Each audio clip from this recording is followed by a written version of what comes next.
All right, we're looking at a 2006 Honda Accord. I got a call from this guy. He usually figures out what's wrong with it and then just has me change the parts on it. And he always buys his own parts. So I'm pretty much just his parts changer for the most part, I guess you could say. Which is fine. I mean, he always wants the old parts back and he buys the parts and he's real cost conscious. So anyway, I actually went and picked this car up and drove it over here to the shop, and he wants coolant sensor, both coolant, the radiator coolant sensor and the engine coolant sensor changed. And my guess is it's got maybe a 2185 or something like that, because the engine light's on. So I'm guessing it's got. I haven't scanned it, but I'm guessing it's got a coolant sensor code of some kind, probably a 2185 or something. And so anyway, he went and got his own sensors.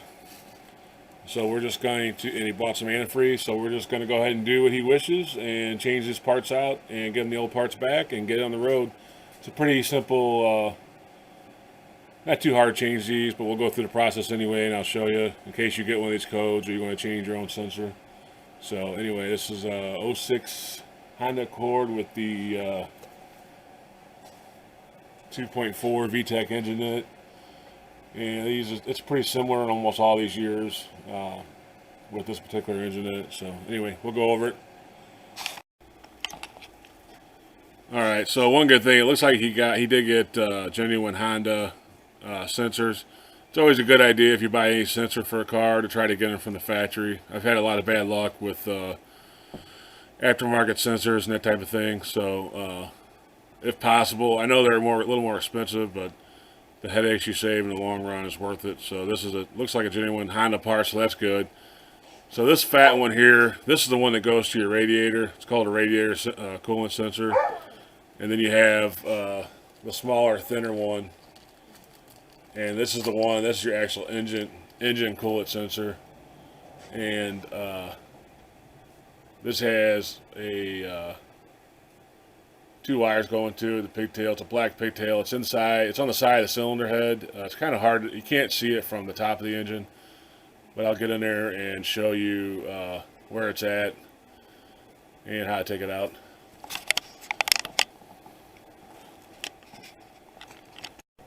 All right, this is the top of the engine here. You got the EGR valve right there, and you got the two heater hoses coming from the firewall. And I actually have a mirror down there. You can't see this sensor from the top, but I got a mirror down there, and I'm going to try to zoom in on it.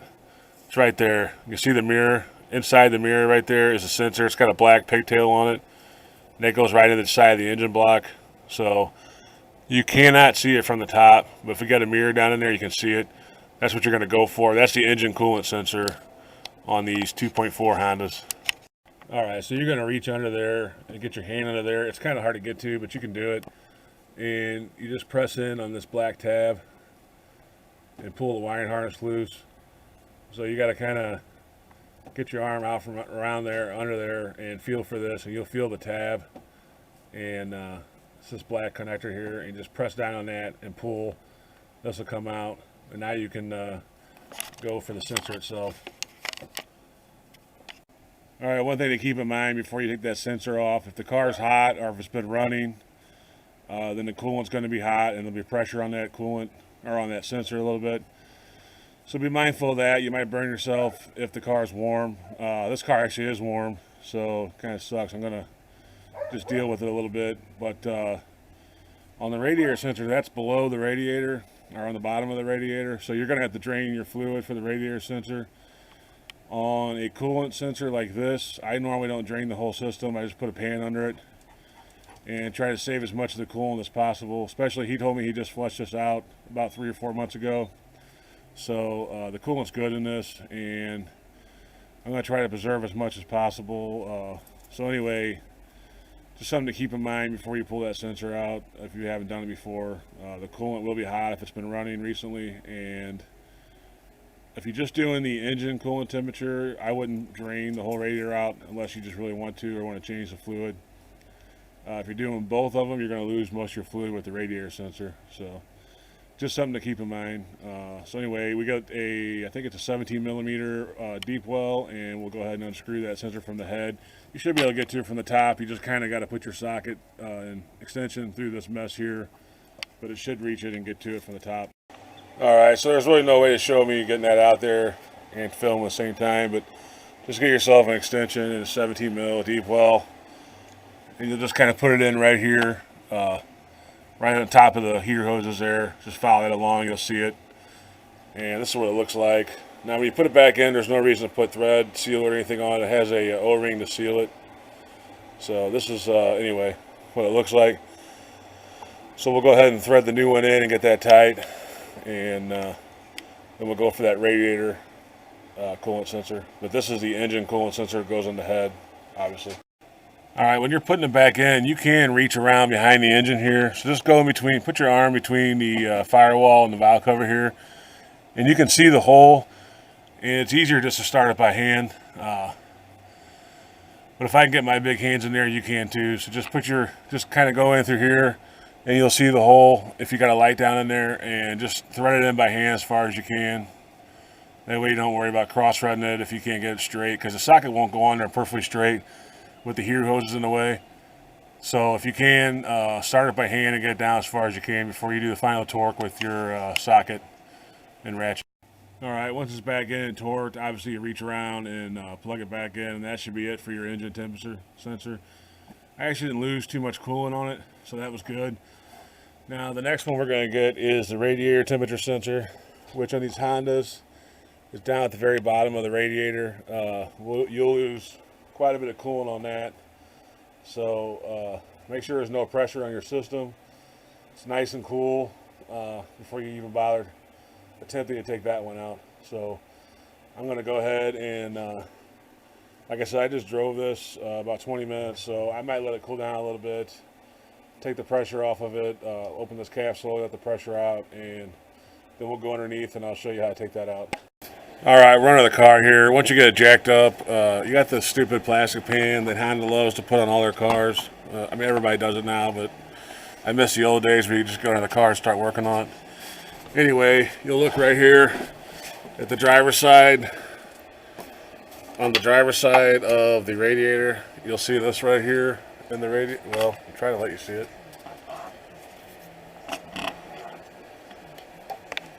That's your radiator sensor right there, coolant sensor.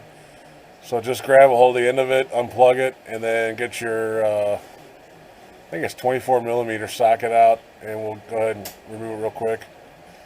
Now it might be a good idea to drain your radiator first before you do this, because you're going to leak a ton of coolant out when you pull that out, just so you're aware. So go ahead and unplug it, and then we'll start unscrewing it. Alright, so I think we might have found the problem for the check engine light. You can see this wire's broke right where it goes into the pigtail here. So this is probably why the check engine light's on. So I'm going to call Honda and see if I can get this pigtail. And they also gave me the wrong they gave him the wrong temperature sensor on here. It's way smaller than the one he gave me. So anyway, I'm going to try to find the right parts, and then this is a good indication of why the check engine light's on. We got this broken wire here. So I'm going to go try to get the parts and get this thing back, get it fixed up here.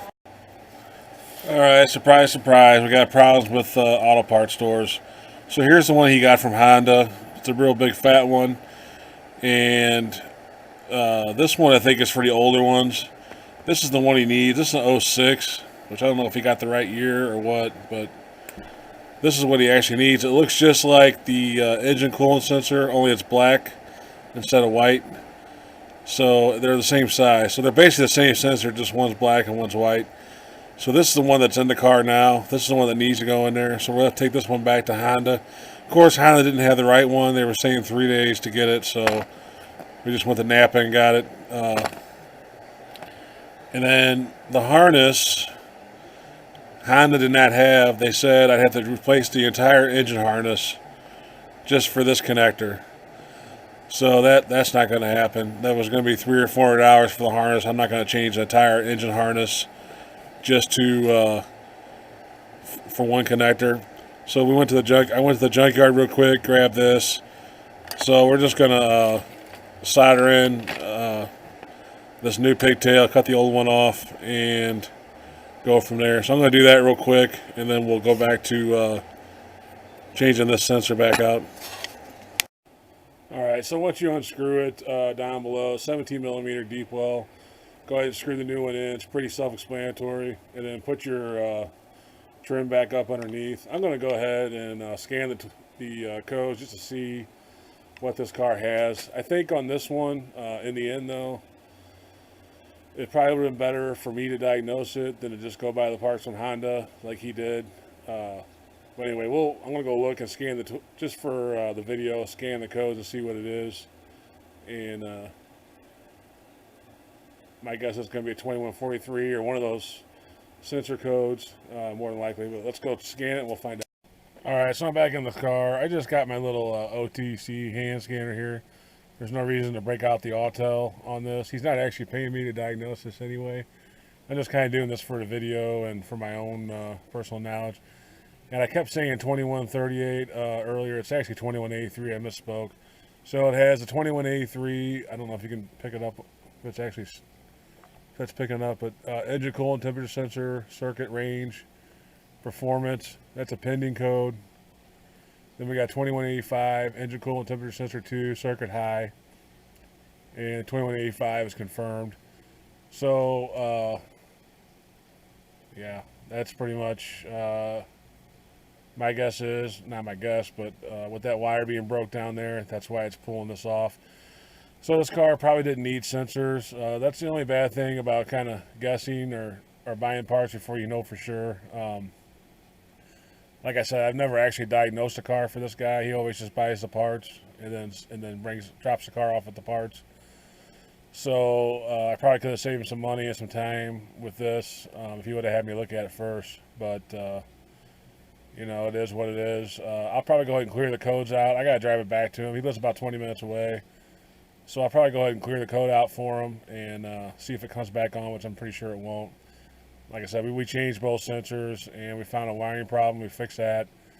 So this thing is probably fixed and ready to go. So yeah, I would say on something like this, it's always, you know, don't always assume your scan tool is telling you something and the scan tool is not wrong. But just because it gives a code for a temperature sensor doesn't mean that it's actual sensor. It could be something else. So that's why you always want to investigate and check things out further before you actually go and buy parts and throw them on there. But unfortunately, Honda, usually Honda's pretty good about stuff, but they don't even sell that harness connector by itself. You got to buy the whole harness, which is ridiculous. So anyway, we went to the U-pick apart, got it, put it on, I soldered it in, and he shrinked it, wrapped it back up. It's good to go, and I'm going to clear this out. Appreciate you watching. Hopefully you learned something about changing coolant sensors on a Honda Accord. It's kind of hard to get the camera in there and really show what I'm doing in those two tight spots, but you get kind of the gist of it. So yeah, thanks for watching, and we'll see you on the next one.